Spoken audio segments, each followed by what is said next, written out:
আসসালামু আলাইকুম রহমতুল্লাহি ওয়া আজকে আমাদের কোরআন বুঝতে সহজ আরবি ব্যাকরণ এর দ্বিতীয় ক্লাস। তো এখন আমাদের ক্লাস টিমের আমাদের উস্তাদ মাহমুদ হোসেন তাজ ভাই স্ক্রিনে আমাদের চলে এসেছে, আপনারা দেখতে পাচ্ছেন আশা করছি। এখন আপনি বলতে পারেন। আসসালামু আলাইকুম রহমতুল্লাহ, আলহামদুলিল্লাহ, ওয়াসসালাতু ওয়াসসালামু আলা রাসূলিল্লাহ। সম্মানিত দর্শক ও শ্রোতা ভাই ও বোনেরা, আমরা আগেই দুঃখ প্রকাশ করে নিচ্ছি, কালকে নেটওয়ার্ক জনিত সমস্যার কারণে আমরা সুন্দর করে ক্লাসটা নিতে পারিনি। তো আজকে কোনো প্রকার বাড়তি কোনো কথা ছাড়া সংক্ষেপে আমরা ক্লাসকে বোঝার চেষ্টা করব। আজকে আমাদের অনেক চ্যালেঞ্জিং বিষয়, আজকে একটু কষ্ট হবে এবং সময় একটু বেশি লাগতে পারে। আর আর এত কষ্টের পড়ার নেই। তো একটা এসএম সম্পর্কে 4টা বিষয় জানতে হবে এবং আজকে আমরা 4টা বিষয় জানবো। আর রওনক ভাইকে অনুরোধ থাকবে, ভাই 4টা বিষয়কে আপনি যখন ভিডিও আকারে দিবেন তখন 4টা পার্ট করে দিবেন। সর্বপ্রথম আমরা দেখতে চাচ্ছিলাম একটা এসএম সম্পর্কে যে 4টা জিনিস জানতে হবে। প্রথমটা হলো এসএমটি পুরুষ নাকি মহিলা। তো যেটাকে আমরা ইংলিশে মেল বা ফিমেল বলে চিনি, ফিমেল জেন্ডার, মেল জেন্ডার। তো এটা জানা খুবই জরুরি, একটা এসএম সে পুরুষ হবে নাকি মহিলা হবে। তো আমরা যদি আলাদা করে ফিমেল জেন্ডারকে চিনতে যাই এবং আবার মেলকে চিনতে যাই তাহলে আমাদেরকে অনেক কষ্ট হবে। তো যারা আরবি ভাষাবিদ তারা সকলকে চেষ্টা করেছেন যে কোনটা স্ত্রীলিঙ্গ এটা চেনার। তো স্ত্রীলিঙ্গটা যখন আমরা চিনে যাব বাকি সকল কিছু পুরুষ হবে। তো স্ত্রীলিঙ্গতে আরবিতে মুয়ান্নাস বলা হয়। মুয়ান্নাস, মুয়ান্নাস মানে হলো স্ত্রীলিঙ্গ। তো এটা আমরা যখন চিনবো বাকি সব কিছু হলো মুযাক্কার বা পুরুষলিঙ্গ। তো একটা হলো মুয়ান্নাস, সেটা হলো স্ত্রীলিঙ্গ, একটা হলো মুযাক্কার অর্থ পুরুষলিঙ্গ। এরপর যে মুয়ান্নাস এটা আবার দুই প্রকার। একটা হলো মুয়ান্নাস হাকিকি। হাকিকি শব্দের অর্থ হলো প্রকৃত। অর্থাৎ দেখেন, এমন কোন মুয়ান্নাস যার বিপরীতে কোনো মুযাক্কার শব্দ রয়েছে সেটা হলো মুয়ান্নাস হাকিকি। যেমন ভাবে উম্মুন এই শব্দটা মুয়ান্নাস হাকিকি। কারণ কি? উম্মুনের বিপরীতে আবুন পিতা রয়েছে। উম্মুন মানে হলো মাতা। তো যেহেতু তার বিপরীতে পিতা রয়েছে, তো এটা হলো মুয়ান্নাস হাকিকি। আর 2 নম্বর প্রকার হলো মুয়ান্নাসে গায়রে হাকিকি, অর্থাৎ অপ্রকৃত মুয়ান্নাস। সেটা কেমন? এর বিপরীতে কোনো পুরুষ শব্দ নেই। তো দেখেন, আমি এবার একটু উদাহরণে যাব ভাই। আমরা একটা শব্দ বলি, আমি মুখেই বলি। সেটা হলো আহ, প্রথমে আগে এটা আমরা বোঝার চেষ্টা করি যে মুয়ান্নাস শব্দের অর্থ হলো স্ত্রীবাচক শব্দ। তো এই হ্যাঁ। মুয়ান্নাসটা প্রথমত দুই প্রকার হচ্ছে, যেটা আপনি পিডিএফ এ বের করলে বুঝতে পারবো। একটা হলো মুয়ান্নাস হাকিকি, প্রকৃত স্ত্রীবাচক শব্দ। একটা মুয়ান্নাসে গায়রে হাকিকি। তো যেটা মুয়ান্নাসে হাকিকি সেটা হলো এমন মুয়ান্নাস হবে যার বিপরীতে একটা পুরুষবাচক শব্দ থাকবে। এটাকে বুঝতে পেরেছি? জি, বুঝতে পেরেছি। যেমন দেখেন, জামাল, উটের পুরুষ উট যেটা, ওটাকে জামালুন বলে। জামালুন মানে পুরুষ উট। তো এটা হলো মুযাক্কার। এর বিপরীতে একটা মুয়ান্নাস হাকিকি রয়েছে, তার নাম হলো না কতুন।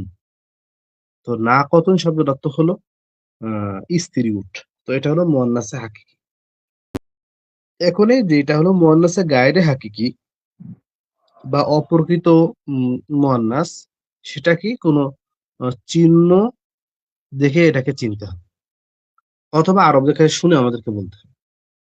তো চিহ্ন দেখে চেনার আগে আরবরা কিছু শব্দকে মুয়ান্নাস বলে।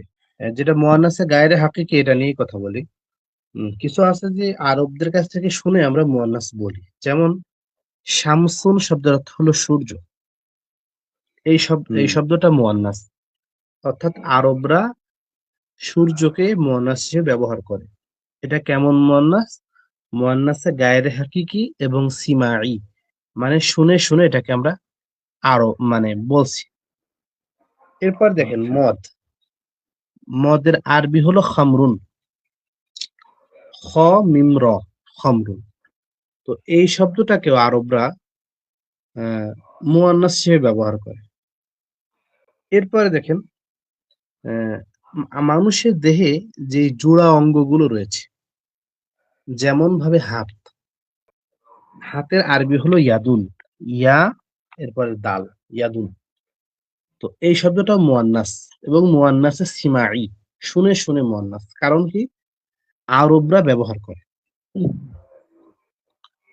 এরপরে দেখেন একটা আছে আলামাতি মুয়ান্নাস, অর্থাৎ চিহ্ন দেখে আমাদেরকে চিনতে হবে। যেমন ভাবে রোগীর যখন জ্বর হয়, শরীর গরম হয়, তখন ডাক্তার বলে দেয় এর জ্বর হয়েছে।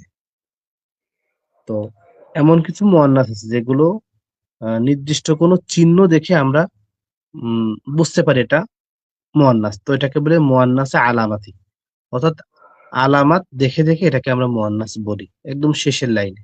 তো বেশ কিছু চিহ্ন আছে আলামাতি মুয়ান্নাসের, চিহ্ন দেখে দেখে মুয়ান্নাস চিনতে হবে। দেখেন শব্দের শেষে গোলতা থাকা, যেমন দেখেন আহ, মাক্কা, মাদিনা, মাদিনাতুন শব্দের শেষে একটা গোলতা রয়েছে। তো শব্দের শেষে গোলতা থাকলে সেটা হলো মুয়ান্নাস। এটা হলো সব থেকে, মানে 99% সবচেয়ে মুয়ান্নাস আপনি আপনার আমার মা, আপনার আমার বোন, এনাদের নামের শেষে গোলতা আছে। এটা যদি আমরা আরবিতে আমি দেখাতে পারলে খুশি হতাম। যেমন আয়েশা রাদিয়াল্লাহু তাআলা আনহা, তো যখন আপনি আয়েশা দেখবেন, আপনি কোন একটা হাদিস বের করে দেখাতে পারেন দর্শক শ্রোতাদেরকে, আয়েশা, ফাতিমা, খাদিজা, এরপরে হলো এই যে শব্দগুলো রয়েছে, এগুলো শেষে গোলতা রয়েছে। তো গোলতা এটা মুয়ান্নাসের সব থেকে বেশি ব্যবহৃত আলামত। তো যদি কোনো শব্দের শেষে আমরা গোলতা পাই, তাহলে চোখ বুজে আমরা মনে করব যে এটা একটা মুয়ান্নাস শব্দ, স্ত্রীবাচক শব্দ। তাহলে এর বিপরীতে যদি কোনো শব্দে গোলতা না পাই, তাহলে এটাকে আমরা কি মনে করব? গোলতা না থাকলে সেটা তাহলে পুরুষবাচক শব্দ, মুজাক্কার হবে। জি জি জি, জি জি, মাশাআল্লাহ মাশাআল্লাহ। এরপরে দেখেন এখানে একটা বিষয় আছে, আহ, খ নম্বর যেটা, শব্দের শেষে আলিফে মাকসুরা হওয়া। আলিফে মাকসুরা মানে নুক্তা ছাড়া ইয়া হতে হবে, নুক্তা ছাড়া। দুই প্রকারের ইয়া ব্যবহার আছে কোরআনের মধ্যে বা আরবি সাহিত্যের মধ্যে। তো যে ইয়ায় নুক্তা নাই সেই ইয়া, যেমন সালমা, হুবলা, এই শব্দগুলো নুক্তা ছাড়া ইয়া। মুসা শব্দটাও, ঈসা শব্দটাও, এগুলো মুয়ান্নাস, কিন্তু যেহেতু পুরুষদের নামের জন্য ব্যবহার হয়েছে বলে এটা মুজাক্কার হিসেবে ব্যবহার করছে, কিন্তু মূলত শব্দের শেষে যদি নুক্তা ছাড়া ইয়া হয় তাহলে এটা মুয়ান্নাস শব্দ। এটা আমাদেরকে জানতে হবে। 3 নম্বর, সেটা হলো শব্দের শেষে আলিফ এবং হামজা একসঙ্গে আসবে। কোন শব্দের শেষে আলিফও আসবে, এরপর একটা হামজাও আসবে, এটাও মুয়ান্নাসের আলামত।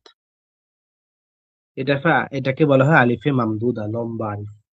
যে আলিফের পর একটা হামজা আসে তার নাম আলিফে মামদুদা। মুয়ান্নাস সম্পর্কে আর বেশি কিছু বলার নেই। আমরা মুযাক্কার এবং মুয়ান্নাসকে চেনার জন্য যতগুলো কারণ সম্মানিত দর্শক শ্রোতাদেরকে বলেছি, এগুলো যদি তারা আমল করে, এবং সব থেকে বেশি দেখবে যে কোনো শব্দকে আহ, কিভাবে ব্যবহার করা হচ্ছে। যদি পুরুষ হিসেবে ব্যবহার করে তাহলে কোনো এটা পুরুষ, কোনো শেষে কোনো আলামতের দরকার নেই। যেমন অনেক শব্দ আছে পুরুষদের, যেরকম হুরায়রা, আবু হুরায়রা রাদিয়াল্লাহু তাআলা আনহু। তো হুরায়রা শব্দটা শেষে গোলতা রয়েছে, কিন্তু এটা মুযাক্কার শব্দ। কেন? এটাকে ব্যবহার করা হচ্ছে পুরুষদের জন্য। এখন কোনো শব্দের শেষে যদি কোনো চিহ্ন থাকে মহিলার, বা কোনো মহিলা শব্দের শেষে পুরুষের চিহ্ন থাকে, এগুলো কোনো বিষয় না। বিষয়টা হলো আরবরা বা যারা ভাষা ব্যবহার আমরা করছি, তারা শব্দের শেষে কি ব্যবহার করছে। যদি আমরা শব্দটাকে মুয়ান্নাস হিসেবে ব্যবহার করি তাহলে শব্দটা মুয়ান্নাস, আর যদি পুরুষ হিসেবে ব্যবহার করি তাহলে শব্দটা মুযাক্কার। এরপর মুয়ান্নাস চেনার সবথেকে গুরুত্বপূর্ণ বিষয় যে গোলতা, শব্দ শেষে যখন আমরা গোলতা পাবো তাহলে এটা মুয়ান্নাস, এতে কোনো সন্দেহ নেই। এরপর যদি শব্দের শেষে নুক্তা ছাড়া ইয়া হয়, তাহলে এটা মুয়ান্নাস শব্দ, যাকে আলিফে মাকসুরা বা ছোট আলিফ বলে। এরপর গ নম্বর হলো শব্দের শেষে আলিফ এবং হামজা একসঙ্গে আসা। যেমন জি মাশাআল্লাহ মাশাআল্লাহ, আমরা আয়েশা দেখতে পারছি, আয়েশাতু রাদিয়াল্লাহু তাআলা আনহা। উনার নামটা যদি দেখি শেষে গোলতা রয়েছে। তো 90% মেয়েদের নামের শেষে গোলতা থাকে, তো গোলতা আছে বলে এটাকে আমরা মুয়ান্নাস হিসেবে ধরব। এরপরে মুসা বানানটা আপনি দেখাতে পারেন, যেটা 2 নম্বর বলেছিলাম না, নুক্তা ছাড়া ইয়া, মিম ওয়াও সিন ইয়া। তো এই শব্দটাও মুয়ান্নাস, কিন্তু আমরা এখন একে মুজাক্কার এই জন্য বলছি যে আরবরা এটাকে এখন ব্যবহার হয়েছে পুরুষদের জন্য, একটা পুরুষের নাম বলে। তো এখন এখান থেকে আমরা সব থেকে গুরুত্বপূর্ণ যেটা জিনিস বুঝতে পারলাম, এটা রওনক ভাই আপনি আমার সাথে বলতে পারেন, সেটা হলো আহ, জি। এমন কোন শব্দ যেটা কোনো চিহ্নর দরকার নেই। এই শব্দটাকে আরবরা বা যে ভাষা ব্যবহার করছে সে পুরুষ হিসেবে ব্যবহার করছে, তাহলে এটা পুরুষ। মানে এমন কোন শব্দ যেখানে কোনো চিহ্নর প্রয়োজন নেই, যেগুলো আরবরা ব্যবহার করেছে পুরুষ হিসেবে, সেগুলো পুরুষ। আর আরবরা মহিলা বলে দিলে সেটা মহিলা। ও, এটা হলো আরবরা সব মহিলা থেকে বলে। 1 নম্বর কথা। এরপরে যদি আমাদেরকে খুঁজতে হয় তাহলে এবং জড় বস্তুগুলো কোনো না কিছু কিছু না কিছু হবে। আপনি মনে করেন যে কিতাবুন, কিতাবের শেষে কি গোলতা রয়েছে? না। তাহলে এটা একটা পুরুষবাচক শব্দ। হ্যাঁ।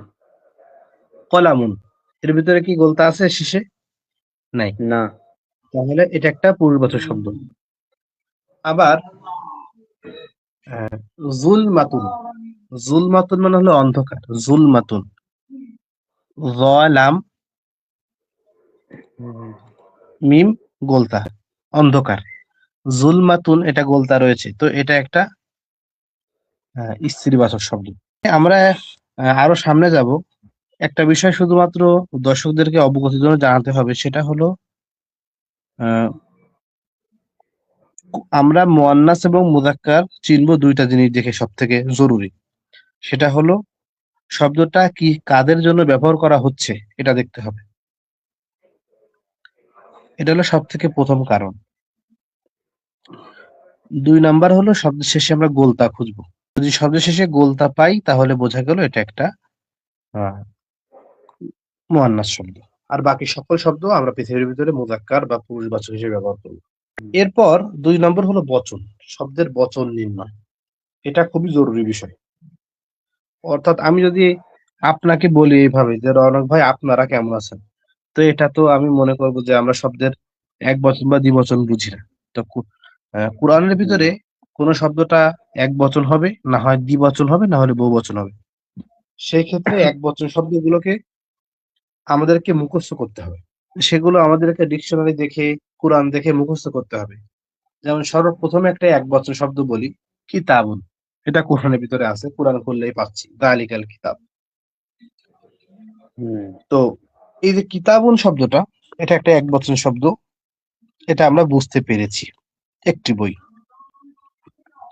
তো আরবিতে শুধু দ্বিবচন বানানোর একটা নিয়মতান্ত্রিক নিয়ম রয়েছে। দ্বিবচন বানানো খুবই সহজ, সেটা হলো শব্দের শেষে আনে যোগ করতে হবে, আনে। কিতাবুন মানে একটি বই, এর শেষে আলিফ এবং নুন জের নি, আনি। কিতাবানি মানে 2টা বই। কিতাবুন মানে একটি বই, কিতাবানি মানে আবানি মানে দুইটি বই। একাধিক, 2টি, হ্যাঁ, দুইটি বই। 2টি। একাধিক হলে আমাদের আরবিতে একাধিকের ভিতরে 2 প্রকার আছে, দ্বিবচন হচ্ছে, বহুবচন হচ্ছে। শুধু 2টি বই বোঝানোর জন্য আনি। যেমন নাবিয়ুন, নাবিয়ুন শব্দের অর্থ হলো একজন নবী। আর নাবিয়ানি, নাবিয়ানি শব্দের অর্থ হলো 2জন নবী। অর্থাৎ শব্দের শেষে আলিফ এবং উম, জের যুক্ত নুন দিলে দ্বিবচন হয়ে যাবে। এখন আপনি চেষ্টা করতে পারেন রওনক ভাই, মাসজিদুন মানে একটি জি। মসজিদ, মসজিদুন 2টা মানে একটি মসজিদ। জি, মসজিদানি হ্যাঁ মানে 2টি মসজিদ। দুইটা মাশাআল্লাহ মসজিদ। মাশাআল্লাহ। এরপরে আপনি নুরুন মানে হলো একটা নূর, একটি হুম। আলো। নূর মানে লাইট, আলো। তাহলে নূর, নূরানি। হ্যাঁ নুরানি মানে নূরানি। 2টা আলো। হুম। দুইটা আলো। এখানে আমরা একটা হাদিস এখান থেকে বুঝতে পারি। আপনি বুখারীর শেষ হাদিসটা বের করেন, এখান থেকে আমরা তাসনিয়াটা সবাইকে দেখা দিতে পারবো। বুখারীর একদম শেষ হাদিস, যেটা কালিমা তানি। আমরা প্রথম দিন শিখেছিলাম যে কালিমাতুন মানে হলো একটি শব্দ, না? কালিমাতুন মানে একটি শব্দ। বুখারীর লাস্ট হাদিস যেটা, হ্যাঁ। ওখানে একটা হাদিস রয়েছে যেখানে দ্বিবচনের বহু উদাহরণ রয়েছে। আমরা বলতে থাকি খুঁজতে খুঁজতে। হ্যাঁ। এরপরে আমরা আসি হলো মাদ্রাসাতুন। লাস্টে একটা তা রয়েছে না? হ্যাঁ। তো মাদ্রাসাতুনটা মুয়ান্নাস শব্দ, এটা বুঝতে পেরেছি আমরা। জি। কারণ শেষে গোল তা রয়েছে, লম্বা তা হলে কিন্তু মুয়ান্নাস হবে না। জি জি। তো গোলতা দুইটা থাকলে হবে। মাদ্রাসার আরবি হলো মাদ্রাসা তানি, মানে দুইটা মাদ্রাসা। মাদ্রাসা। শামসুন, শামসুন মানে হলো শামসুন একটি মানে সূর্য। একটি সূর্য। শামসানি, শামসানি মানে দুইটি সূর্য। এই যে হুরায়রা, দেখেন, আন আবি হুরায়রাতা, হ্যাঁ, এই শব্দটা কি পুরুষ নাকি স্ত্রী? এটা পুরুষ হবে, কারণ হুরায়রা, আবু হুরায়রা একজন পুরুষ। কিন্তু মূলত কিন্তু মুয়ান্নাস, না? কারণ এটা মূলত মন। ভিতরে গোলতা আছে। হ্যাঁ। গঠনগত মুয়ান্নাস, কিন্তু বাস্তবে এটা একটা মুজাক্কার শব্দ। জি। এরপরে দেখেন কালিমা তানি, হ্যাঁ, তো কালিমা তানে মানে দুইটি শব্দ। কারণ হুম। কালিমাতুন মানে একটি শব্দ, কালিমা তানে মানে দুইটি দুইটি শব্দ। শব্দ। এরপরে দেখেন হাবিবা তানি। হাবিবাতানি। হাবিবাতুন মানে একটি প্রিয়, আর হাবিবা তানে মানে দুইটি প্রিয়, দুইটি প্রিয়। মানে দুইটি শব্দ, এই দুইটি হলো প্রিয়। ইলার রহমানি মানে রহমানের কাছে, হুম। আল্লাহ তাআলার কাছে। এরপরে খফিফা তানি, খফিফাতুন মানে একটি হালকা, আর খফিফা তানি মানে দুইটি হালকা। দুইটি হালকা। আলাল লিসানি, জিহ্বার কাছে, অর্থাৎ জিহ্বার কাছে এটা হালকা। লিসান মানে জিহ্বা। আবার সাকিলাতানি, এই দুইটা ভারী। ফিল মিজানি, মিজানের পাল্লায়, অর্থাৎ আমলনামা যে মিজানে মাপা হবে সেটা এই দুইটা ভারী। হাদিসের সামারি হলো দুইটি শব্দ যেটা রহমানের কাছে প্রিয়, বলতে খুবই হালকা কিন্তু ওজনের পাল্লায় অনেক ভারী হবে। সে শব্দ দুইটা হলো সুবহানাল্লাহি ওয়া বিহামদিহি, সুবহানাল্লাহিল আযীম। তাহলে আমরা কি তাসনিয়া পূর্ণভাবে শিখতে পেরেছি ইনশাআল্লাহ? জি ইনশাল্লাহ। জি জি জি। আমরা এক বচনটা ডিকশনারি থেকে, কোরআন থেকে মুখস্থ করব। যেমন কিতাবুন, কলামুন। দ্বিবচনটা আমরা আনে যুক্ত করে বানিয়ে ফেলবো। যেমন কিতাবুন থেকে জি। কিতাবানে, রাউনাকুন থেকে রাউনাকানে, মাহমুদুন থেকে মাহমুদানে, এমন ভাবে। রসুলুন থেকে আমরা তাসনিয়া কিভাবে বানাবো? লাস্টে ল, না, ল দিয়ে আনে, রসুল আনে। রসুলানে। জি, দুইজন রসুল। এরপরে আমরা এখন বহু বচনে যাব। বহু বচনের আরবি হলো জমা, জিম মিম আইন, জামা। জামউন মানে হলো বহু বচন। তো যেমন ভাবে ওয়াহিদ, ওয়াহিদের নির্দিষ্ট কোনো নিয়ম নাই। বহু বচন হলো যেটা দুই এর বেশি হবে। যেমন দ্বিবচন, এটা আরবি ভাষার একটা বৈশিষ্ট্য। এই দ্বিবচন কোনো ভাষায় নেই। তো অন্যান্য যে শব্দগুলো আছে অন্যান্য ভাষাতে এক বচনের পরে বহু বচন হয়, কিন্তু আমাদের আরবিতে এক বচনের পরে দ্বিবচন হয়, এরপরে বহু বচন হয়। তো বহু বচন কাকে বলে আরবিতে? দুইয়ের অধিক, দুইয়ের অধিক হলে সেটা বহু বচন হয়। তো বহু বচন বানানোরও নির্দিষ্ট কোনো নিয়ম নেই, এটা আমরা মনে রাখবো। যেমন কিতাবুন মানে হলো একটি বই, এটা আমরা পেরেছি। এটাকে দ্বিবচন বানাতে গেলে আমাদেরকে, দ্বিবচনের আরবি হলো তাসনিয়া, কি বানাতে হবে? কিতাবানি, মানে কিতাবানি। দুইটি বই। হুম। দুইটি বই। অনেকগুলো বইয়ের আরবি হলো, আবার ডিকশনারির দিকে যেতে হবে, কুতুবুন। কুতুবুন কুতুবুন। মানে অনেকগুলো বই। তো নির্দিষ্ট নিয়ম নেই, মুখস্থ করতে হবে। কলামুন মানে হলো একটি কলম, কলম। দুইটি কলম, কলামানি। কলামানি। অনেকগুলো কলমের আরবি হলো আকলামুন। আকলামুন। আকলা, হ্যাঁ, আলিফ কফ লাম আলিফ মিম, আকলামুন। তো এখানে কিছু বহুবচন রয়েছে যেগুলো কিছু নিয়ম রয়েছে। অধিকাংশ অর্থাৎ 90% বহুবচনের কোনো নিয়ম নেই, এগুলোকে মুখস্থ করতে হয়। কিন্তু কিছু কিছু বহুবচন রয়েছে, অর্থাৎ গুণবাচক যে শব্দগুলো রয়েছে, যেমন ধরেন সালিহুন মানে ভদ্রলোক, এটা একটা গুণবাচক শব্দ না? জি। তো এটার বহুবচন হবে কি করে?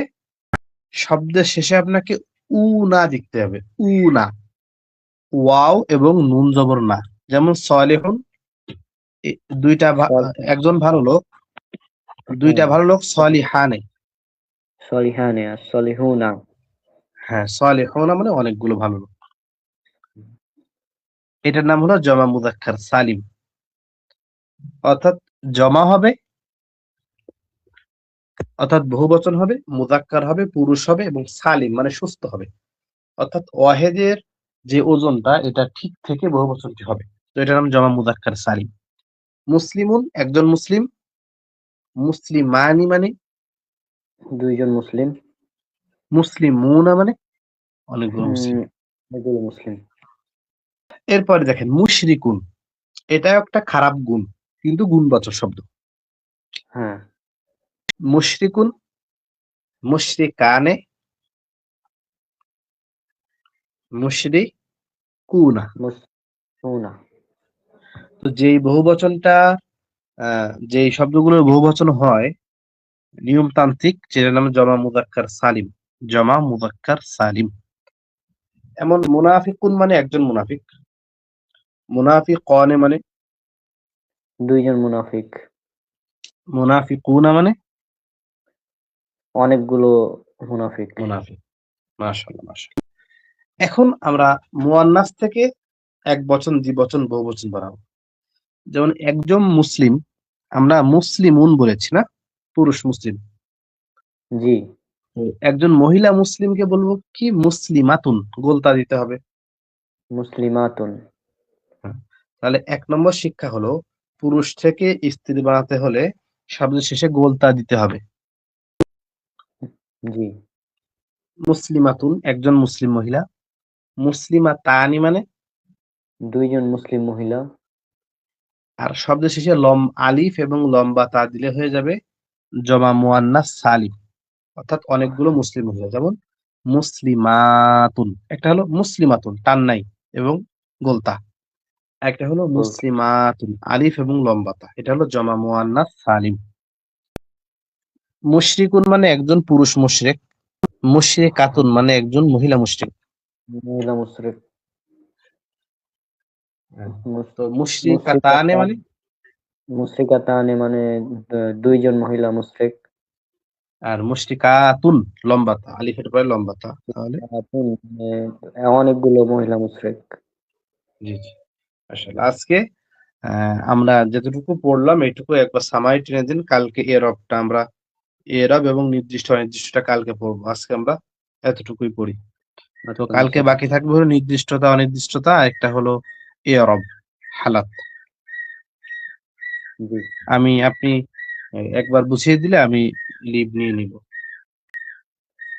আচ্ছা, তাহলে আজকের ক্লাসের সামারি যদি বলতে হয়, তো আমরা আজকে শিখছিলাম ইসলামের 4টি বিষয়ের মধ্যে প্রথমটি সেটা হচ্ছে লিঙ্গ, সেটা পুরুষ লিঙ্গ হবে না, স্ত্রীলিঙ্গ হবে। আর আমরা জানি আরবিতে স্ত্রীলিঙ্গকে বলা হয় মুয়ান্নাস।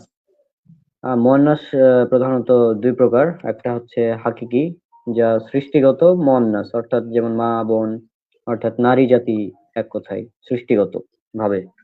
তারপর গায়রে হাকিকি, সেটা হচ্ছে অপ্রকৃত, যা কোনো কিছুর চিহ্ন দেখে অথবা শুনে বুঝতে হয়। চিহ্ন দেখে, যদি নির্দিষ্ট কোনো চিহ্ন থাকে, এগুলা পরবর্তীতে আসছে। তার আগে আরবদের মানে আরবরা যদি কোনো কিছুকে বলে যে এটা হচ্ছে মুয়ান্নাস শব্দ, তাহলে সেটা মুয়ান্নাস হয়ে যাবে। আবার আরবরা যদি বলে এটা মুজাক্কার শব্দ, তাহলে সেটা মুজাক্কার হয়ে যাবে। আর আলামতির ক্ষেত্রে আমরা শব্দের শেষে গোলতা যদি থাকে তাহলে সেটা মুয়ান্নাস হবে। আবার এবং এটা সব থেকে গুরুত্বপূর্ণ, গোলতাটা সব হ্যাঁ, থেকে গুরুত্বপূর্ণ। আবার যদি নোক্তা ছাড়া ইয়া থাকে সেটাও মুয়ান্নাস হবে। আবার আলিফে মামদুদা যেটা সেটা থাকলেও হবে। আলিফের মানে পরে একটি হামজা হবে, আলিফ হবে এবং পরে একটি হামজা হবে। সেটার পরে একটি হামজা থাকবে, সেটাও। আর শরীরের বিভিন্ন অঙ্গ যেমন হাত পা চোখ, না, যেগুলো এক্ষেত্রে জোড়া অঙ্গ, জোড়া জড় অঙ্গ, জড় জোড়া অঙ্গ অঙ্গ সমূহ। যেগুলো, জি, এগুলো তারপরে আমাদের মুয়ান্নাস। 2 নম্বর দেখতে হবে যে এক বচন, দ্বিবচন নাকি বহু বচন। এক বচন মানে যা একটি মাত্র সংখ্যা বুঝাবে, যেমন মুসলিমাতুন, মুসলিমাত মানে একজন মহিলা মুসলিম। আর যদি মুসলিমাতানি হয় তাহলে 2জন মহিলা মুসলিম হবে, যেটাকে দ্বিবচন বলা যায়। আর এক বচন থেকে দ্বিবচন দ্বিবচন বানানোর একটা নিয়ম বলেছিলাম। হ্যাঁ, এক বচন থেকে দ্বিবচন করার ক্ষেত্রে আমাদের আহ নি যুক্ত করতে হবে। আনি, আলিফ আনি আনি, আর নুন আনি দিয়ে। যুক্ত, আলিফ আর নুন, হ্যাঁ, আলিফ আর নুন দিয়ে নি, আনি যুক্ত করতে হবে। আর দ্বিবচন থেকে বহুবচন করার ক্ষেত্রেও তেমন কোনো নিয়ম নেই, তারপরেও যদি আমরা ডিকশনারির দিকে দেখি তাহলে এই বিষয়টা বুঝতে পারবো ভালোভাবে। আর 2-এর অধিক যদি হয় কোনো সংখ্যা তাহলে সেটা বহুবচন হবে। যেমন মুসলিমাতুন যদি লম্বা তা থাকে, এক্ষেত্রে বহুবচন হবে সেটা। মানে এক্ষেত্রে গোলতা না বলছিলাম হলে, যদি কোনো শব্দ গুণবাচক হয় হ্যাঁ তাহলে তার বহুবচনটা হতে পারে। হ্যাঁ হ্যাঁ, তো গুণবাচক হলে। পুরুষ হলে অ এবং নুন দিয়ে হবে, যেমন মুসলিমুনা। আর মহিলা হলে মুসলিমুনা, আলিফ এবং লম্বা তা দিয়ে হবে মুসলিমাতুন। মুসলিমাতুন। জি, এটুকুই আলহামদুলিল্লাহ। তো আজকে আমরা বিদায় নিচ্ছি, ইনশাআল্লাহ দেখা হবে আগামী ক্লাসে। সব আমাদের জন্য অনেক দোয়া করবেন। আজকে বিদায় নিচ্ছি। আসসালামু আলাইকুম ওয়া রাহমাতুল্লাহি ওয়া বারাকাতুহু।